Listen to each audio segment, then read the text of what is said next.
Hello everyone! Ever wondered how to access Roblox Studio directly from your iPhone? Today, I've got you covered. Many of you have asked for this, and I found a simple way to make it happen. So, let's dive in.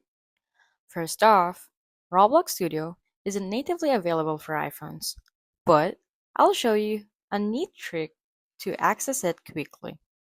Grab your iPhone and let's set this up. By the end of this video, you'll have a Roblox Studio right at your fingertips. Open a browser on your iPhone.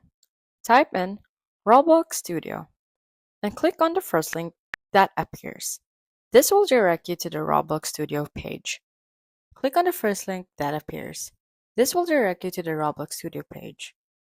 Ensure you log in to your Roblox account. It's essential for this to work seamlessly. Now, here's the fun part. On this page, tap on the share icon below. Scroll to the option until you find Add to Home Screen. Tap on it. You'll be prompted to name this shortcut. I recommend naming it Roblox Studio or something you'll remember. Hit Add, and voila! A shortcut to Roblox Studio will appear on your home screen, acting just like an app.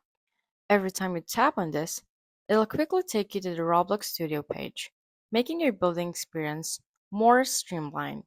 If you found this guide helpful, please don't forget to like, subscribe, and hit the notification bell for more updates. Until next time, bye bye.